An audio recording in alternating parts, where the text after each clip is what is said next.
So అక్కడ కొంచెం మనకు అవసరం. మనతో పాటు విరాహత్ అలీ గారు సిద్ధంగా ఉన్నారు, టీయూడబ్ల్యూజే అధ్యక్షులు. విరాహత్ అలీ గారు, విరాహత్ అలీ గారు, ఇవాళ సీఎం కామెంట్స్ చూశారు మీరు.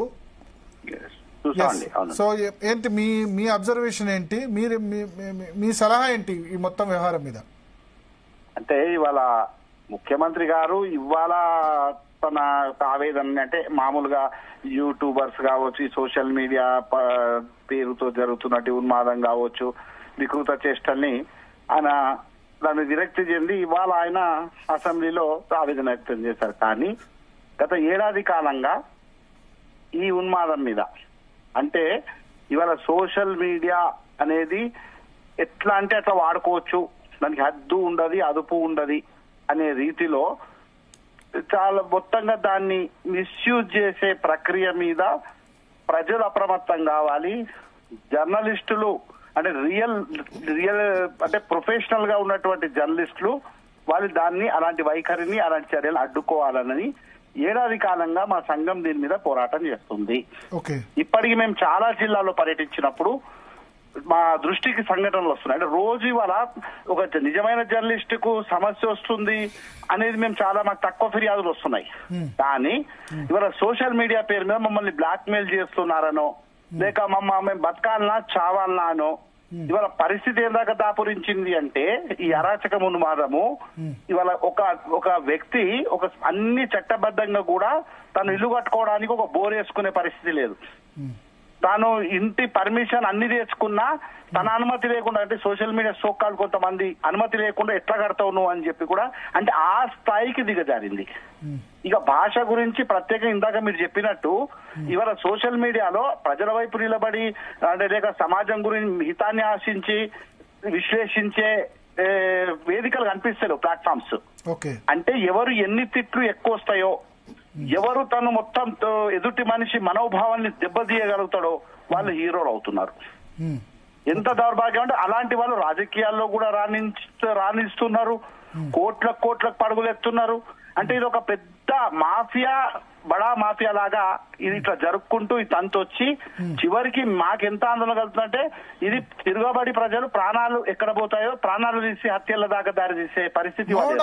నో డౌట్ జర్నలిజమే ఉపాధిగా 24 గంటలు జర్నలిజమే శ్వాసగా జీవిస్తున్న వాళ్ళు ఎవరైతే ఉన్నారో వాళ్ళను ప్రొటెక్ట్ చేసి బ్లాక్ మెయిలర్స్ ని ఎలిమినేట్ చేయాల్సిన సమయం వచ్చింది. ఎగ్జాక్ట్ ఎంత అంటే సరే నువ్వు ప్రశ్నించే హక్కు ఒక జర్నలిస్టులకే కాదు, సామాన్య ప్రజలు కూడా బాధ్యత వాళ్ళ భావాన్ని వ్యక్తం చేయొచ్చు, అది అభ్యంతరం కాదు.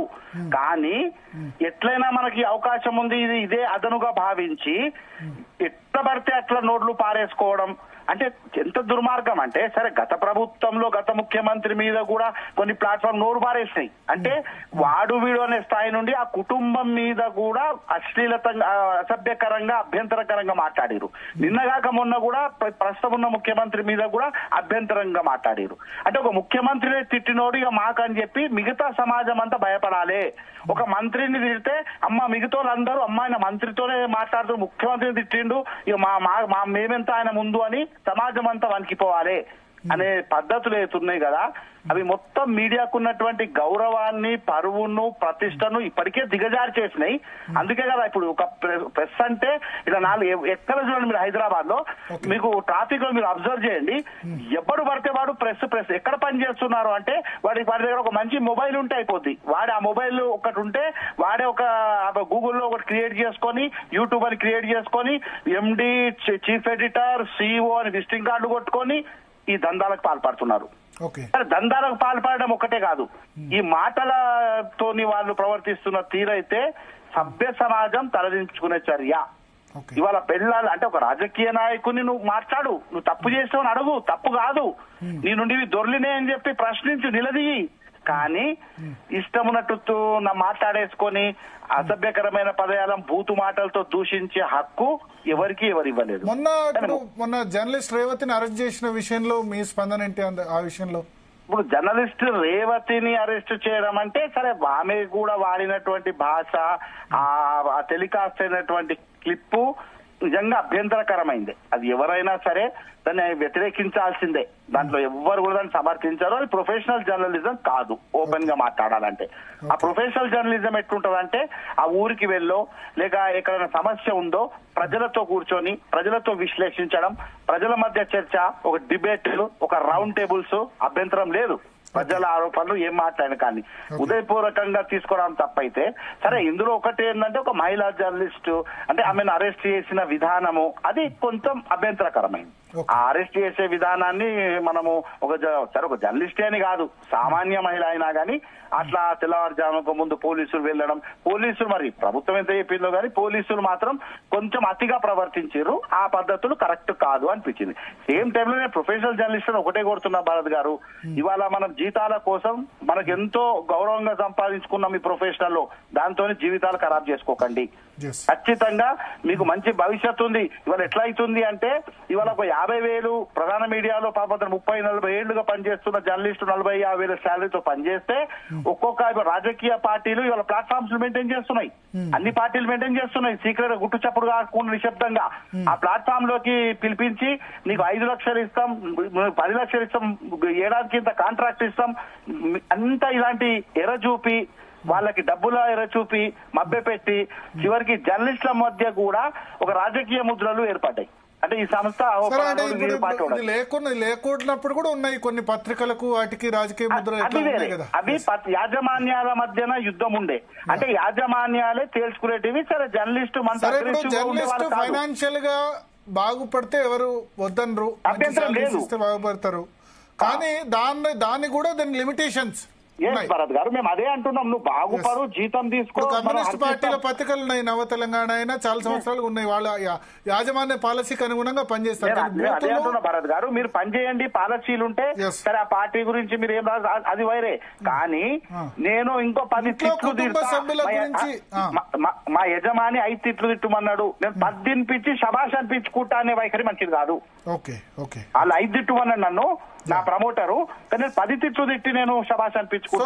ప్రపోజల్ మీరు స్వాగతిస్తారా? ఏదన్నారు? CM proposal స్వాగతిస్తారా? ఇప్పుడు ప్రపోజల్ అంటే చట్టబద్ధత చేయాలి అన్నారు. అయితే ఒకటి మనం ఏమంటున్నాం అంటే వర్కింగ్ జర్నలిస్టుల చట్టంలో జర్నలిస్టు ఎవరు అనేది ఒక అర్థం ఉండే, అంటే ఎవరు జర్నలిస్ట్ అనేది. ఇవాళ కేంద్ర ప్రభుత్వం వర్కింగ్ జర్నలిస్టుల చట్టాన్ని నిర్వీర్యం చేసేసింది, అంటే రద్దు చేసేసింది. ఒక మాటలో చెప్పాలంటే ఆ తర్వాత వర్కింగ్ జర్నలిస్టుల చట్టం అమలైనప్పుడు పత్రికలు మాత్రమే ఉండే స్వాతంత్రం తర్వాత. ఆ పార్టీ ఎవరు వర్కింగ్ జర్నలిస్టు అనేది చాలా క్లియర్ కట్ గా వర్కింగ్ జర్నలిస్ట్ యాక్ట్ లో మీకు కనిపిస్తుంది.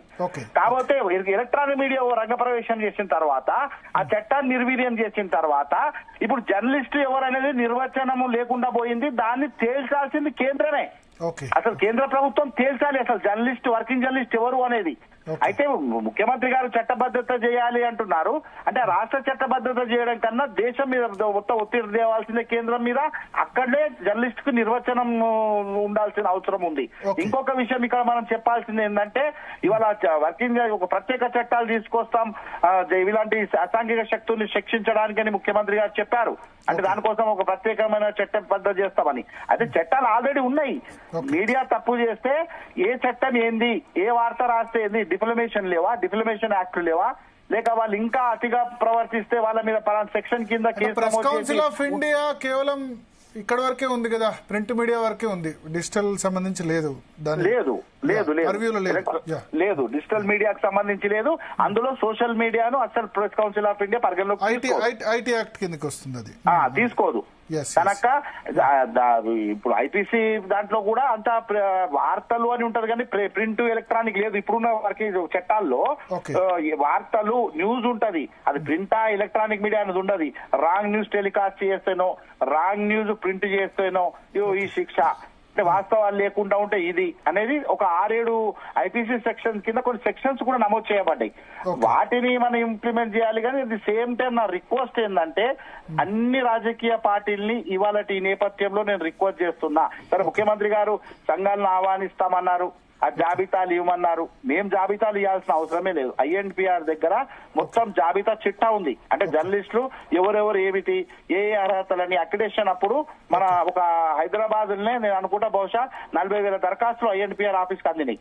అందులో వాళ్ళ అర్హత లేని వాళ్ళు అన్ని అందులో నమోదై ఉన్నాయి. అక్కడ మన ఎక్సర్సైజ్ స్టార్ట్ కావాలి. జర్నలిస్ట్ సంఘాలు సభ్యత్వాల కోసము కొన్ని సంఘాలు యూట్యూబర్లను ఇంకా ఎవరు సంబంధం లేనో వాళ్ళను కూడా సభ్యులుగా పెంచుకోవడానికి బలం కోసం పెంచుకుని పోయినాయి. అది క్రైటీరియా కాదు. వాళ్ళ లిస్ట్ ఇవ్వండి మీ సభ్యత్వాల లిస్ట్ అనేది. ఇక్కడ INPR లో ఎక్సర్సైజ్ జరగాలి. దీని మీద కొంత మేధోమదనం జరగాలి. ముఖ్యంగా ప్రధాన సంపాదకులు గతంలో మీడియాలో ఉద్దండులైనటువంటి వాళ్ళతో సమావేశాలు జరగాలి. యూనియన్ తో జరగాలి. ఇవన్నీ జరిగిన తర్వాత ఖచ్చితంగా ఇలాంటి శక్తులకి నిజంగా కూడా వాళ్లకు అడ్డుకోవాల్సిన అవసరం ఉందని చెప్పి కూడా నేను భావిస్తాను. థ్యాంక్ యూ విరాట్ అలీ గారు. Yes so